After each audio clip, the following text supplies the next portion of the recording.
मानव गेदेर प्रमोद बड' दैदेननाय बिटिआर सरकारनि बानजायनायाव सोलिबाय थानाय भारतनि सा सानजा रायजोफोरनि मोनजिथा सिक्स शेड्युलफोरखौ लानानै ISPL inter six schedule premier league मुंजों फुटबल मैच खुंफुंनाय थानाय जोलुर गेलेनाया गाबोन 22 अक्ट'बर 2022 इं खालाराव मुसलपुर बाथौफुरि डिस्ट्रिक्ट स्पर्ट्स कमप्लेक्सआव थामथि बान्थानि थाखाय जोबथि बादायलायनाय जागोन।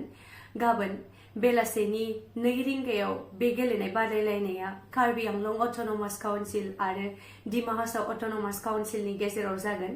बे जोबथि गेलेनाय बादायलायनायाव बिटिआरनि गाहाय मावफुं सोद्रोमा प्रमोद बड'जों लोगोसे बाक्सानि गासै गेदेमा एमएलए इएम एमसिएलए आरो गोबां आलासिफोरा बाहागो लाफैगोन।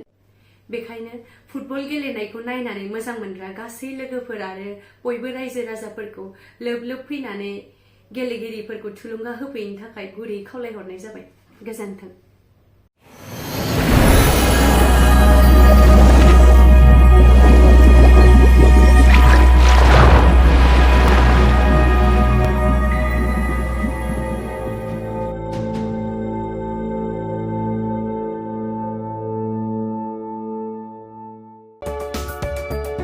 नोंथाङा गोबां रां आर्जिनो गोसो जादों नामा?